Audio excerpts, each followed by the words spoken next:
Okay, we're just making sure the recording has started. That's great. So we're going to get started now. We want to thank everyone so much for joining us to kick the year off with less waste. This is a time of the year that many of us are working to change a few aspects of our lifestyle and grow into some new routines. So we're so excited to see that so many of you are looking to include reducing waste at home. And so our Home Waste Audit is here as a community science project designed to increase your waste literacy while at the same time helping you reduce your waste. Today, we're going to take you through a very short presentation. It's going to cover a little bit more about who we are. You'll get some background on plastic pollution and waste. And of course, we'll walk you through instructions for your home waste audit, which we'll cover over the span of 2 weeks. And before we begin, we want to recognize the history of the lands we call home. We're thrilled to have people joining us from all over and extend our acknowledgements to the Indigenous traditional past across all territories. For our team, we'll speak to the land on which the University of Toronto is operating. For thousands of years, it has been the traditional land of the Huron-Wendat, the Seneca, and most recently the Mississaugas of the Credit River. Today, this meeting place is still the home to many Indigenous people from across Turtle Island, and we're grateful to have the opportunity to work on this land as we all become more responsible stewards. And to introduce myself, I'm Susan. I'm also joined by Chelsea. I'm our program lead of volunteer engagement and community programming. For me, my personal resolution this year is to try to tidy up a little bit more and to do so by decluttering, but not just getting rid of things, but looking for thoughtful places that I can donate items to be reused by others. And I'll share it over to Chelsea just to pop on to introduce herself. Sure. Welcome, everyone. I'm excited to see you here. My New Year's resolution this year, in addition to reducing waste, is to get Blue Jays season tickets, because if we go to the World Series again, I want to have first dibs at going. So I did that. A few thumbs up there for that share, Chelsea. So we invite you to continue. We do have had people that have joined since we've started, just to share where you are in the chat so we can learn a little bit more about you and also see the scope of this year's home waste audit, which was already learned is quite international, a lot of Ontario, but we also have joining us from Hong Kong as well, and also in Hamilton, which is great. So we move on to the next slide. Just a little bit more about us. Chelsea and I helped co-found the U of T Trash Team back in 2017 in collaboration with the Rockman Lab at the University of Toronto. We're a science-based community outreach organization, and we have a shared goal to increase waste literacy as a way to reduce plastic pollution. But that work is not just done by the two of us. It's also supported by a dynamic team of volunteers, including students and early career researchers. And we are happy to see that many of them are joining us tonight. And the work that we do covers 3 main work streams, encompassing community outreach, education, and solutions-based research. And tonight's event actually encompasses all 3 quite nicely. To dive a little bit deeper and sum this up, we have our theory of change, which is an illustration about how scientific evidence provides the foundation of our work. And through our 3 connected work streams, we work locally and build these collaborations globally to help reduce plastic pollution. This, of course, as I mentioned before, could not be done without the energy of our volunteers, who really help it possible to achieve those goals related to policy, healthy ecosystems, and engaged communities. So let's come back to the reason why you've all joined us this evening, which is our home waste audit. We began this back in 2020, so I believe this is our 6th home waste audit that we've led. And this community science project is designed to help us each change our own personal habits to protect our planet, and covers 2 main objectives, as you see here. The first is to get a deeper learning about the waste streams in your municipality. And the second is ultimately to decrease your waste footprint as you divert waste from landfills. At the end of this presentation, we're going to go through those instructions for collecting the data to track your progress. And we'll be hosting a second webinar where you can look forward to those results after we've had a chance to analyze everything. And don't worry, the information you share once you participate will be kept anonymous, so you can continue to track any of your waste without worry. And before I turn it over to Chelsea, just a reminder, you do have the opportunity to ask questions. We'll have a time for questions at the end. If you have any throughout, just put those in the chat, and if we're able, we'll answer them as we go. Otherwise, we'll save any other questions towards the end. And at that time, we'll be able to ask them in the chat or on the mic, and we'll cover that again once it's time. For now, I'm going to turn it back over to Chelsea, who's going to give us more of a global context to the issue of waste and cover those instructions about how to take part in the home waste audit. Over to you, Chelsea. Thank you, Susan. Okay, so I'm going to start by going over a little bit of background about waste. And most of what I'm going to talk about actually is a bit of background on plastic waste, but we'll also cover waste in general. Just to start to kind of get us into the headspace of thinking about how much plastic we tend to use in our lives as we think about how we can reduce our plastic waste. I want to just start by thinking about how ubiquitous this material is. So I want you to look around the room, wherever it is that you're sitting, and think about the different items that you may see that are made out of plastic. And maybe notice which ones may be made out of durable materials that you might keep for a long time. And if you have any that are maybe those single-use items that you might use once and then throw away. So if you take a look around your room, you might see quite a lot of items. And the reality is a lot of different things have been made out of plastic over the years. And there's some obvious reasons why it has really become such an important material. First of all, it doesn't cost a lot of money to produce, and it's pretty fast to produce it compared to other natural materials. It is lightweight in comparison to things like glass or other containers, which can save energy when shipping. A heavier truck, for example, means more gas, which can have other issues, for example, contributing to climate change. Plastics are also durable and can be manufactured to be extremely rigid, flexible, or heat resistant. Because of its many different forms, plastic is a unique material with some really valuable functioning, including medicine, safety and protection, communication, and transport. So a lot of the issue that we have around this material isn't necessarily the plastic itself. It's a lot of the materials we've used to make it. So we spend a lot of our energy making plastic into these single-use plastic items. So plastic is now used so much that people cannot go one day or even a couple of hours without using something made of plastic. Although there are clearly valuable uses for it, as I mentioned, there are also many plastics that are just not necessary. In particular, these are the single-use plastic items, single-use plastic bottles, bags, cutlery, straws, etc. that you see shown here. These items are often used for a short period of time, maybe an hour, maybe a day, and then they're discarded. And because many of them are made from non-recyclable plastics, they cannot be recycled and they end up in landfills or they may end up in the environment. And over the years, we've made an awful lot of these single-use plastics. So here I'm showing you a graph of all of the plastic that's ever made, or not the plastic, but the waste. You can see the amount that's recycled, incinerated, discarded, and generated. The rise of plastic production has been quite significant over the years due to high demand and high consumption. Since the 1950s, when we really started producing this material, production has increased exponentially. By 2017, we had produced approximately 8.3 billion tons of virgin plastics, meaning the virgin pellets that are produced into the products that we know and interact with. 8.3 million or billion tons doesn't really mean anything to the average person. So to put that into perspective, it's equivalent to the weight of 1 billion elephants, but by volume, it will be much bigger because plastic bottles weigh much less, as many of you know, than elephants. And so you may be able to see from this image that production is getting faster and faster by the year. And predictions suggest that if these trends continue, by 2050, we'll basically triple this amount. And we are simply producing too much basically that we can deal with. So 50% of all the plastic that we make is made into single-use plastic items, which mean at the end of using them, they become waste. Our plastic consumption has outpaced our waste management systems, which means a large amount of plastic waste is escaping these systems and reaching the environment. So you may have heard, I think this was the statistic of the year in 2015 or 16, that 8 million metric tons of plastic waste enters our ocean every year. Well, today we estimate that that number has increased to 23 million metric ton, including the lakes and the oceans, but still that's quite a big difference from 8 million metric tons.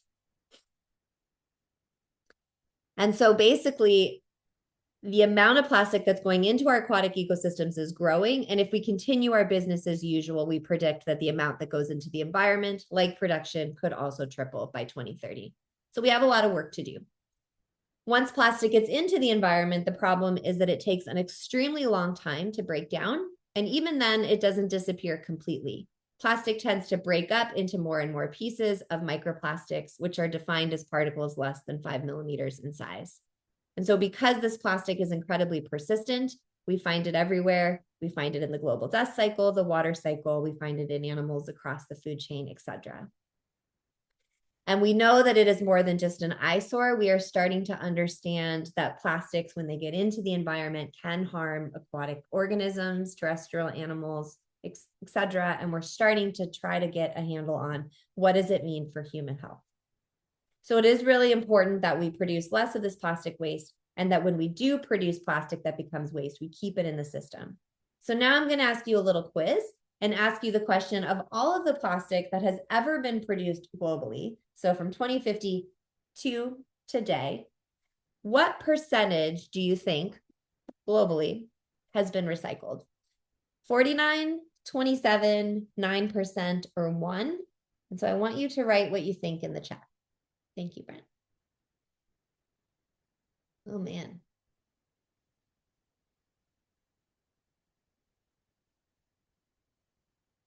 Great. Okay, well, a lot of you are spot on. Many of you are pessimistic, and one of you is somewhat optimistic with 27%. The answer is 9%. So globally, we recycle 9%, but the reality is Canada is not that different. We're hovering around 11%. The United States is hovering around 5%. It varies around the world, and nobody's doing a very good job. About 80% of our plastic goes to the landfill or the environment, and about 12% is incinerated. Some of this is to energy, but some of it is just simply burnt. And it is true that recycling alone will not solve our plastic pollution problem. So we get a lot of questions about recycling. It is not the solution, but it is one of the solutions. It definitely does help. But plastic cannot be recycled infinitely. Every time that it is recycled, it reduces the amount of energy required to make new items. So when you produce recycled products from recycled content, you are saving energy versus making virgin items. Plastic is made from oil, which is a fossil fuel. So by reducing oil demands for plastic production, recycling also reduces some of the greenhouse gas emissions. And importantly, recycling contributes to the diversion of waste from landfill. And for those of you here in Ontario, which many of you are, you know that we are running out of landfill space. Sending waste to landfill should really be the final option after refusing, reducing, reusing, and recycling. By using something once and throwing it in landfill, this encourages continued consumption of fossil fuels and the creation of new products.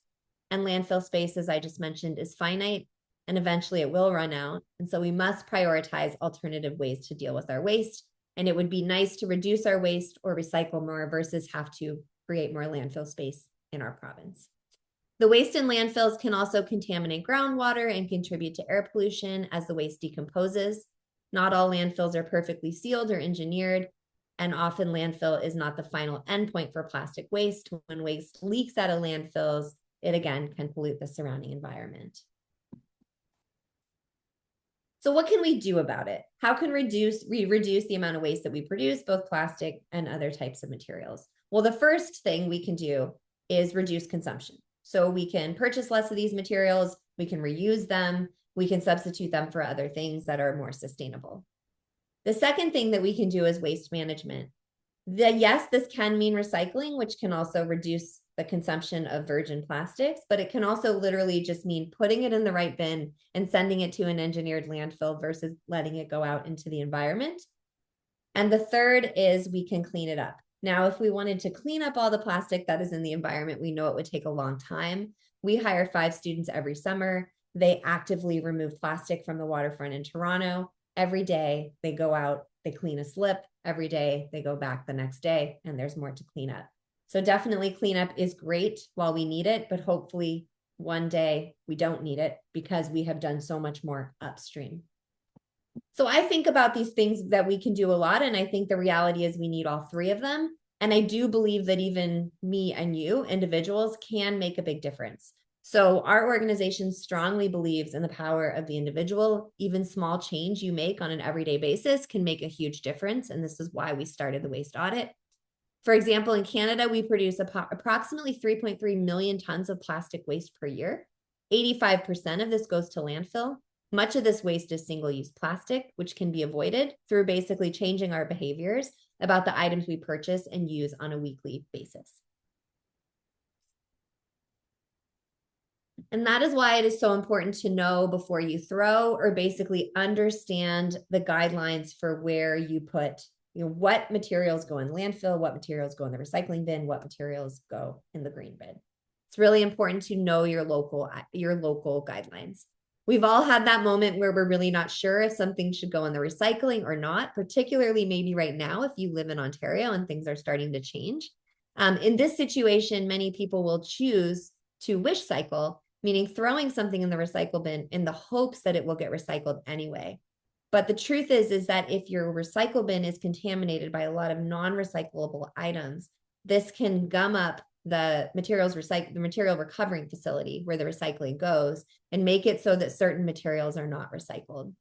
In Canada, upwards of 25% of the waste put in recycle bin is rendered non-recyclable by contamination. So this can be non-recyclable items mixed with recyclables. It can also be that recyclable peanut butter container that you didn't clean the peanut butter out of. So that contamination can mean a couple different things. And Toronto, out of all the cities in Canada, actually has a large contamination problem. And I know a lot of us are from Toronto, not everyone on this call. So recycling can be confusing. Waste management can be confusing. And it's really important to, like I said, know your guidelines. These guidelines can differ widely between countries, between states or provinces, between cities, and even between districts.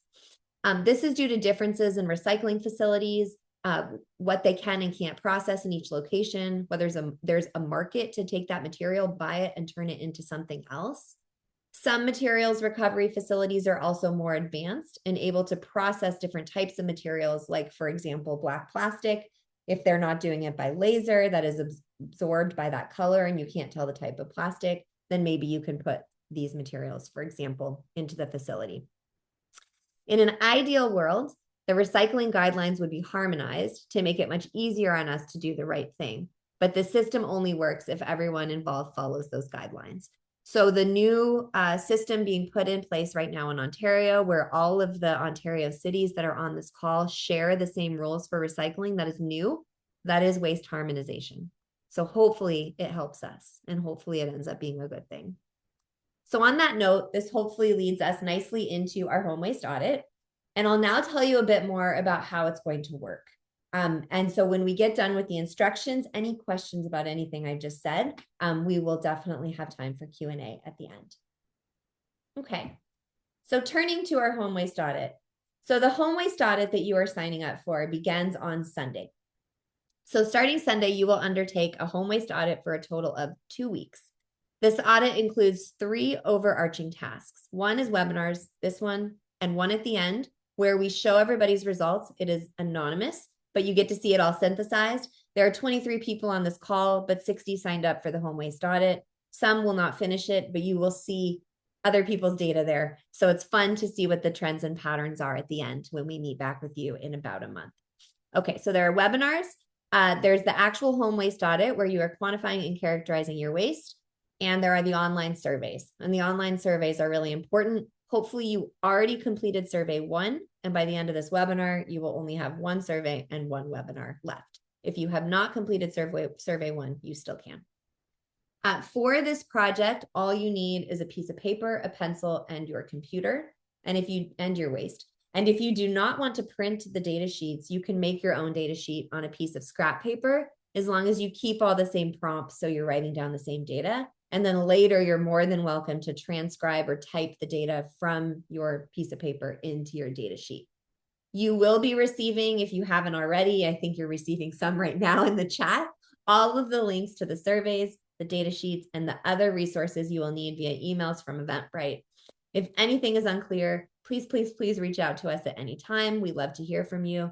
And we promise we won't be cluttering your inbox, and we'll be very careful to only send you what you need to reduce email waste.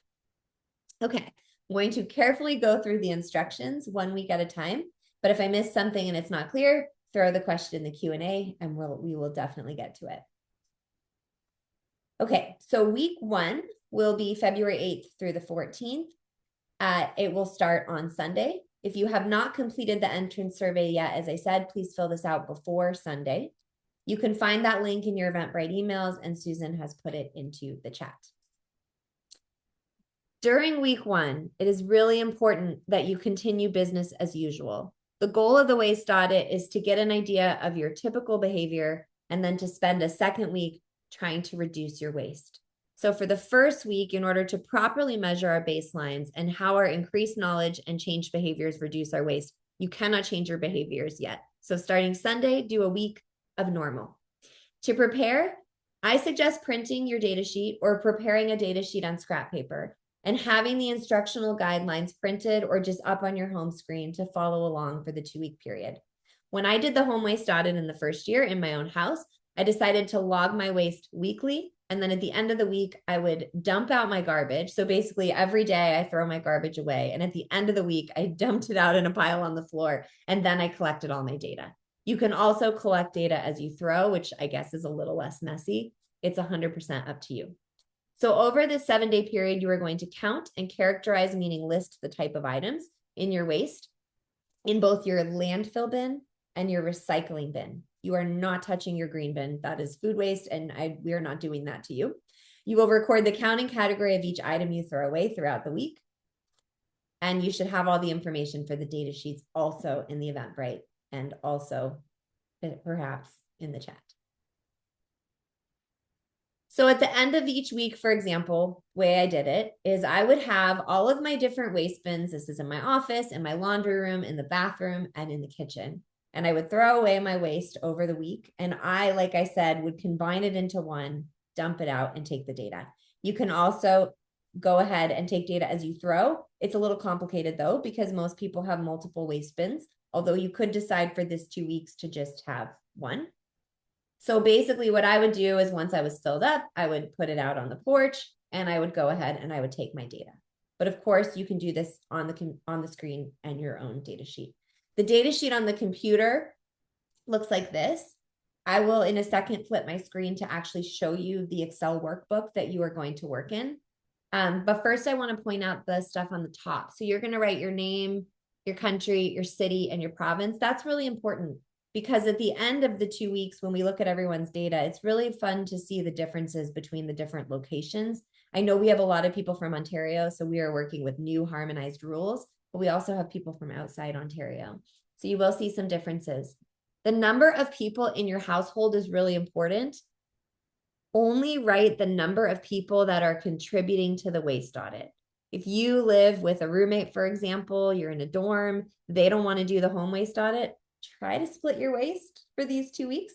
And the number of people should be like basically a dividend. So it's the number of people that are contributing to the waste. There are some notes which may affect the amount of waste in your bin. For example, the weeks I go to Costco, I of course am producing more waste when I'm opening up meat items or whatever it is that I'm purchasing.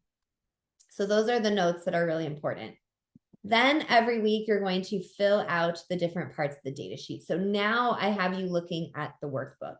You can see there's a tab for landfill week 1 and recycling week 1. No organics because you're not doing it. Landfill week 2 and recycling week 2. You can see that as you fill out data, it is populating these different tables. Don't touch these, only touch these. So you're going to be writing in your different types of plastic and the number of items, your different types of paper and the number of items, the metal and the glass. You're going to type different items from landfill and recycling. Here you might be like, Chelsea, you put a glass bottle in the landfill and it should have been recycling. Well, if that's what I did, that's what I did. And here's where it is. And yes, I threw away things wrong. But you want to make sure that you note the data in terms of what you put into the bin. So this is what it looks like, and you will get your own personal data summary at the end that it will fill out for you. So if you don't mess with these tables and you let us populate them for you, you get to see your personal data. Now, once you send us your sheets, we're not going to share your personal data. We're going to synthesize it all together and show everybody our group data. So that's something that's important. One thing to note is like, if you take a plastic 6-pack ring, let's say, and you cut it into pieces, we want you to note it as one 6-pack ring. If you take a piece of paper and you tear it up because it's something important, please count it as one piece of paper. Do not worry about tiny, tiny little things like a piece of hair, dust, etc. Really think about your waste items. And you can see here that the categories are pretty broad. So it's not like Gatorade drink bottle, it's plastic drink bottle. So just something to think about there. Okay, so just for fun, I'm going to walk us through a little quiz to think about what are the different items that would go into plastic, paper, metal, glass, mixed materials, or other, just as a little quiz to help us put things in the right categories, because some items are actually tricky. So the first one, I'm going to say the item, and I want in the chat you to say plastic, paper, metal, glass, mixed materials, or other. The first one is styrofoam. Is styrofoam plastic, paper, metal, glass, or mixed material? Okay, a lot of you are putting plastic. Styrofoam is a plastic. So a styrofoam that just is a styrofoam is a plastic material. The second one is floss. And of course, this depends on what your floss is made out of, but most floss, is it plastic, paper, metal, glass, mixed materials, or other? Most of the time, floss is plastic. Sometimes if you're getting one that's made out of like a cellulose material, it might be something different. But most of it, like Glide, for example, is plastic. And sometimes you have flossers, etc. Okay, next one. Compostable plastic cup. Is it plastic, glass, mixed materials, paper, or other?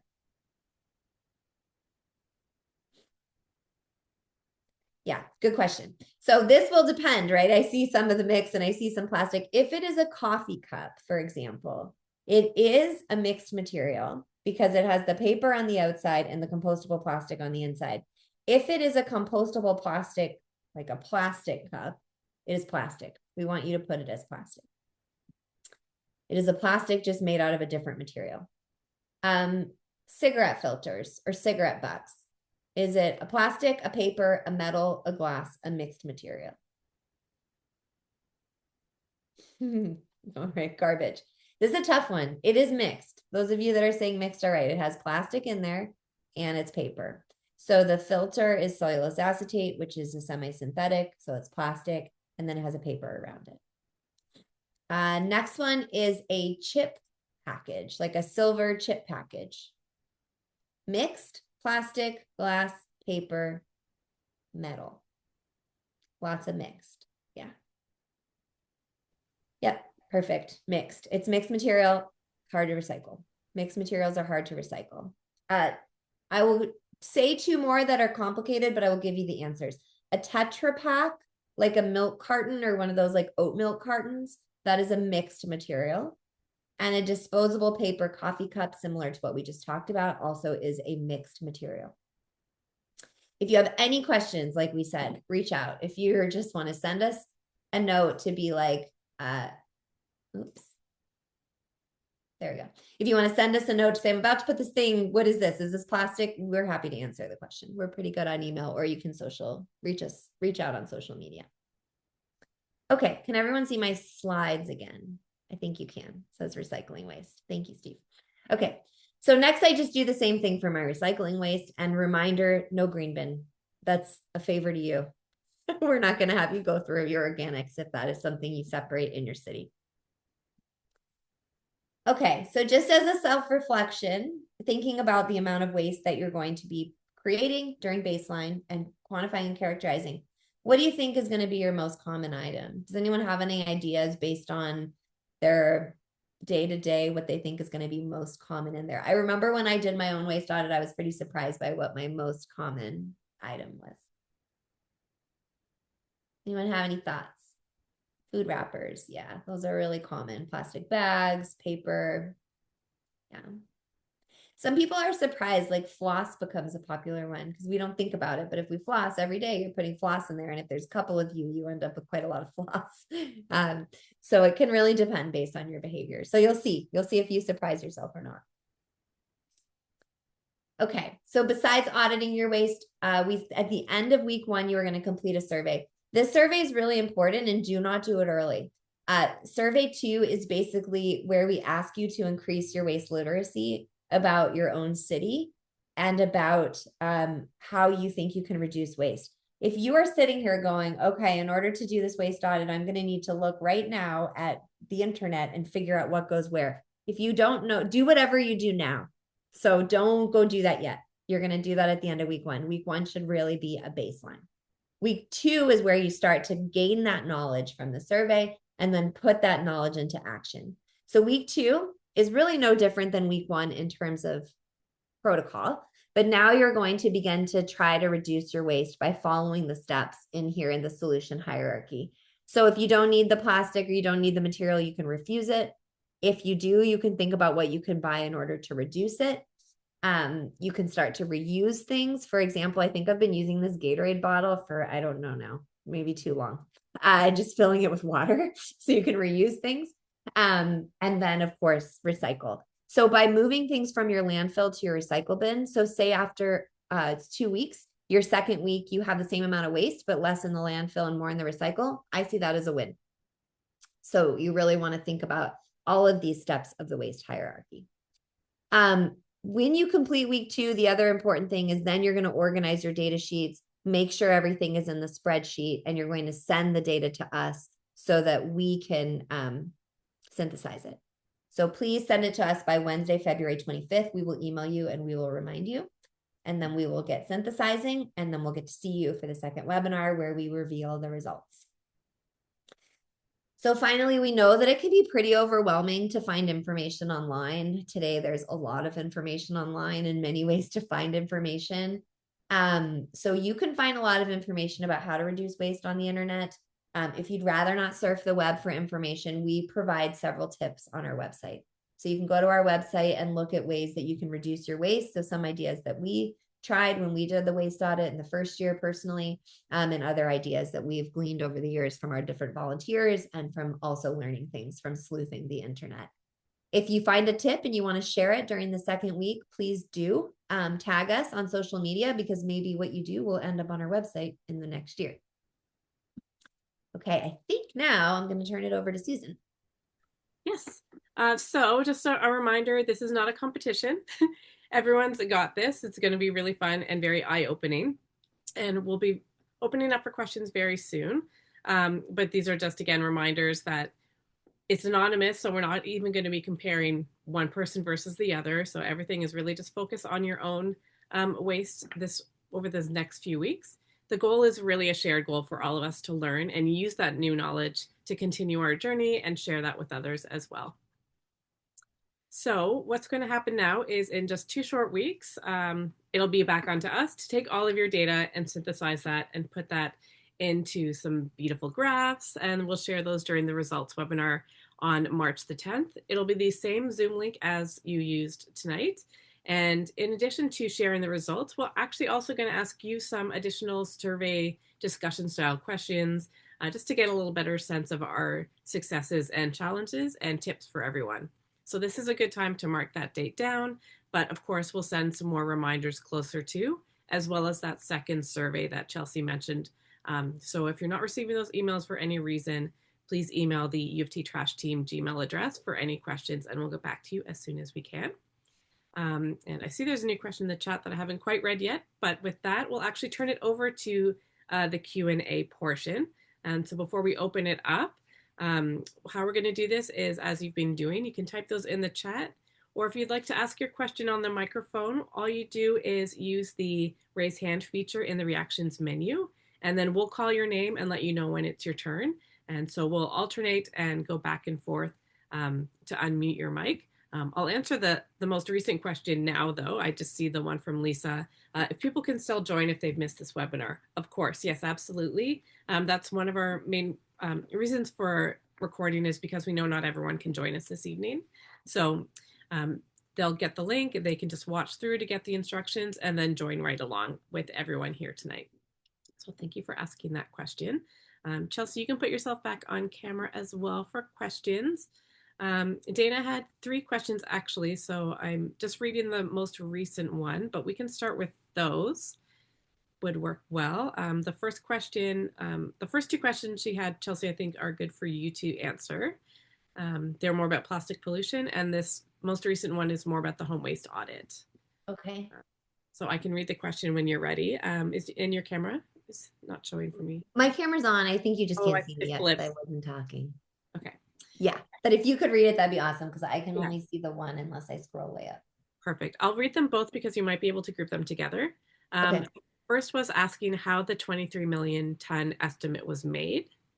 And the Mm. second is the problem of waste leaking from landfills a problem in Canada? So maybe they're not part of the same answer, but Hmm. yeah. Those are fun questions though, because those are both research that we did in our lab. So the 23 million metric tons that we predicted entering the environment in 2020, I forget the year, to aquatic ecosystems. Basically, the way that it was done is it's taking the amount of plastic waste that is produced around the world. And so you can find that information by knowing plastic use per capita and populations in different parts of the world. So you can predict the amount of plastic waste. And then every country submits data on this thing called a what a waste report on basically the percent of their waste that is managed. And we basically use that information to figure out the amount of mismanaged plastic waste. And then depending on where that location was in the world, we elicited expert data or basically expert opinion from hydrologists to say, like, if a piece of plastic landed 60 kilometers inland, do you think it would make it down a river to the ocean, or, well, actually make it to a river? So depending on whether it was 60 kilometers from a water body. So it was like, how far is it from a water body? And then we would figure out basically the amount that we predicted to enter that aquatic ecosystem. So it was based on a modeling exercise, basically, but that increase is just based on increases in production. So that's the first question. And there's been lots of models that have been done over the years. There's different numbers. Some say 11 million metric tons, some are 23. It depends on the year, et cetera. The second question, we actually just published a paper, an undergrad in my lab, who's now a grad student, looked at microplastics in landfill leachate. And so she looked in an engineered landfill to basically look at the amount of microplastics in treated leachate and found some, but very little. But then she also had access to an old part of the landfill where it wasn't lined and it wasn't treated. And she was able to measure some of the water that was in the groundwater under it. And there she found much higher concentrations of microplastics. So when you have a highly engineered landfill and you are treating the leachate and you have it lined, it's a pretty low emissions of plastic going from a landfill. But if you don't have it lined, then you have a bit more of an issue. So for example, I visited the landfill in Iqaluit several years ago, and they likely have quite a bit of leakage from that landfill. Where we published this paper was town of Blue Mountain. And so they have this older part that wasn't engineered, but now they have a part that is sealed off. So hopefully that answers that question. Yeah, thanks for asking. Okay. I'm just going through. So not a question, but just wanted to highlight Heather did share a great tip for those in Toronto that the St. Lawrence Remarket has a resource for dropping off some items such as bread tags and those web plastic bags. But if So you don't normally do it, don't do it till week don't do 2. it this week. Yeah, I know, tempting. So note that for the future. And then I'm going to ask these two questions together because they're both about what to count during your waste audit. The first is from Dana, again, wondering, do you want packaging waste from your child's lunch and snacks outside included, or just what you would regularly throw out at the home? And the next question is about they're doing some renovation. So would you include that construction material? It's a good question. So really what we're trying to get at is your normal habit. So if you're at an eco school and you have boomerang lunch and your waste is always coming home with your kids and that becomes part of the waste that you have in your home, include it. But if you don't normally include it and it normally gets thrown out of school or whatever it is, don't include it. The construction waste is, again, one of those issues like the Costco thing where it kind of throws you off. Our home waste audit used to be 4 weeks. Now it's 2 weeks. I would say don't include it if you can avoid it. You really want it to be kind of your normal situation so that you can basically test yourself to reduce your waste and try to maintain that change over time. Does that answer your question, Dana? Those are good questions. And then Brent was the one who asked about construction. So if there's anything else you wanted to clarify, just let us know. Yeah. Okay. I see 2 more questions. I'm just reading them before we ask. So Eric was curious more, not about the waste audit instructions, but about the running out of landfill scenario. I'm not actually sure the answer. What kind of land, how do you designate land as landfill? What does it need? Yeah, I mean, it's a good question. I'm not sure that I fully know the answer. I had a long conversation with one of our MPPs about this. So basically, the current land that we have designated as landfill, so like our current landfill that is engineered, is running out of space. So the option will be: is there land that the city can buy or the province can buy, or maybe it already exists where they could expand it or not? I would imagine expanding landfill is pricey. Of course, it would probably take away land that could otherwise be used for conservation. But I don't know much about like which land they're looking at, what it costs, etc. I just know that they suspect it probably will be what will happen, isn't it? A landfill expansion, which is a bummer.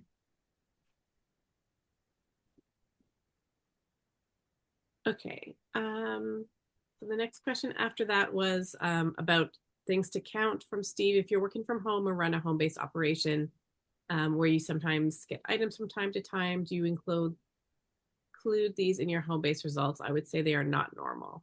They're not normal. I wouldn't include them. Yeah. You can keep that separate.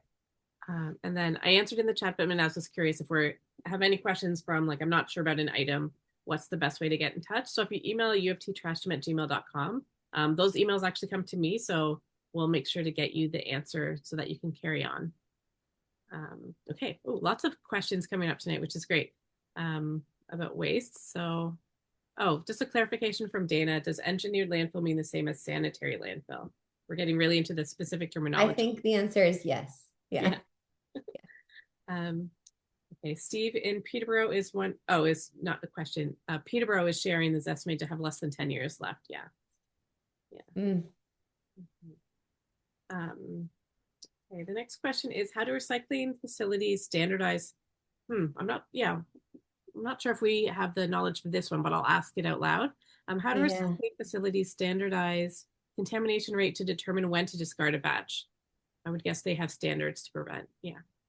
It's like the $100 million question. I have so many questions I would love to ask a recycling facility. And this is a question I've never gotten an answer to as the kind of what makes a bin or a pile of waste unrecyclable because of contamination. And it probably varies by material recovery facility. We have been told that we can get a tour of the new space that's being used by Green for Life, or I'm not even sure it's new, but what now is being used by Circular Materials in Ontario.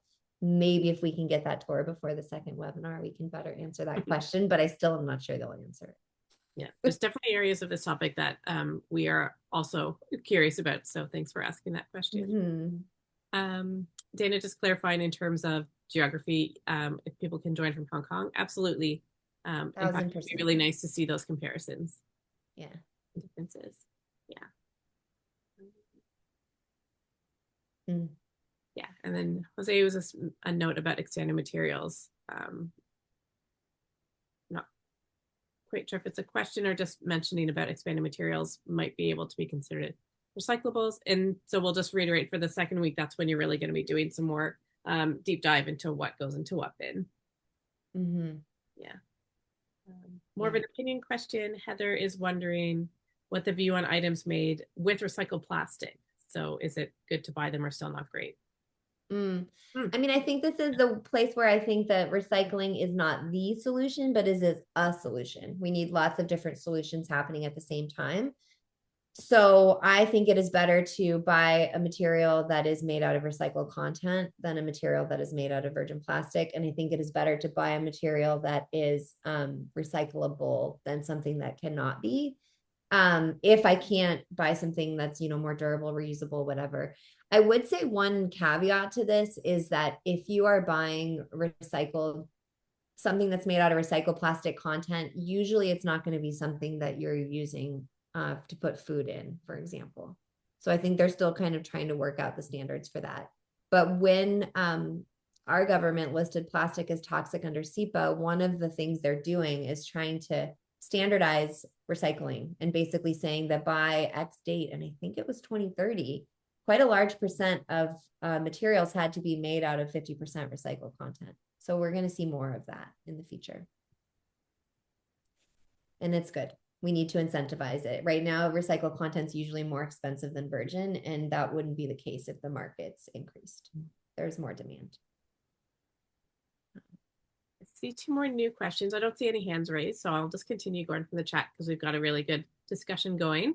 Just clarification from Dana. Can you clarify that it's what you actually recycle and not if something is recyclable or not for recording purposes? So I guess your question is, what do you mark down on the recycling aspect of the data sheet?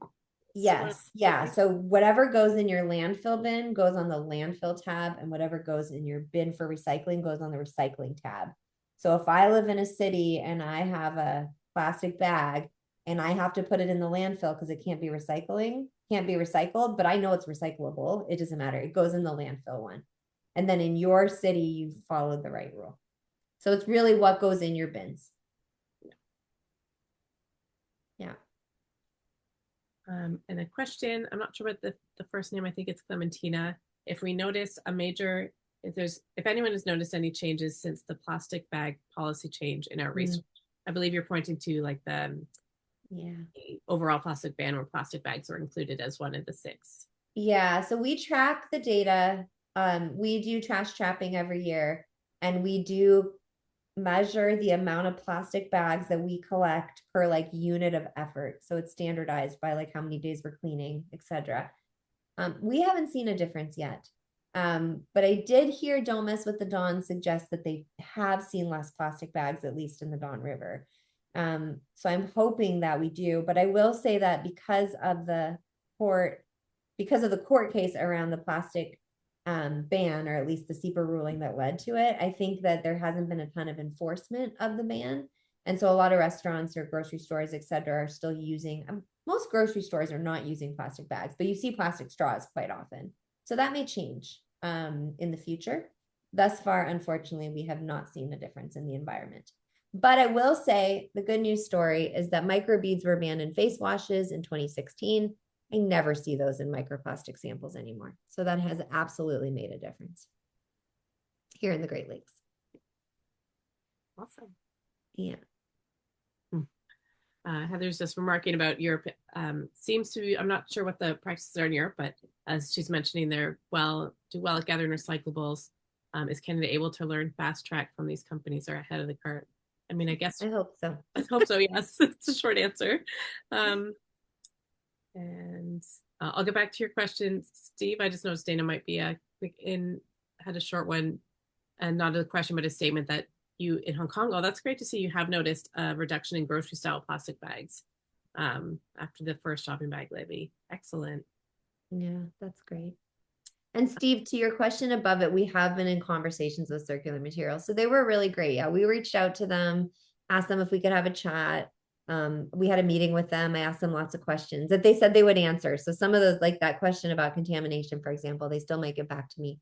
But they shared their educational resources, their school program. We shared ours. We have another call with them. So we are trying to get to know them and understand basically the new waste streams here in Ontario. Yeah. And Steve, if you know them well, we're always happy to have more connection. Oh, yes. That's right. You were in the webinar not too long ago, right? Yeah. Thank you for coming. Awesome. Yeah, and just that point, I think with all kind of groups, we definitely try to be open and collaborative and open up those conversations to get that information to be able to share what we can. Yeah. Okay, I'm just seeing there's no other questions. We still have time, but just want to check in to make sure we're not missing anyone. So if you have any more questions, this would be a good time to put them in the chat, or if you wanted to ask anything out loud, you're welcome to raise your hand. Otherwise, we'll start to wrap up soon so that you can study the instructions and go over the data sheets and send any other questions you might have to us over email before you officially get started on Sunday. So you definitely have time.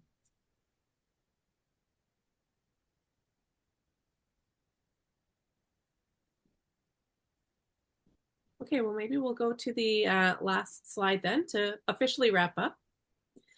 So we just wanted to thank everyone for attending the intro webinar and mostly as well for registering and for sharing with your friends. We definitely hope that you continue throughout the entire 2-year period. Anyone who's completed it, has Chelsea shared, really found some new discoveries. And we also welcome, if you have questions, to send us an email and we'll get back to you. If you're participating and you want to share anything as you go, we are on most social media channels. Just tag us at UFT Trash Team, and you can include the Home Waste Audit hashtag. But with that, we'll say goodbye officially for tonight, and we look forward to sharing everyone's stories as we all take our own journeys towards reducing waste at home. So thank you very much, everyone, and good night. Thanks, everyone.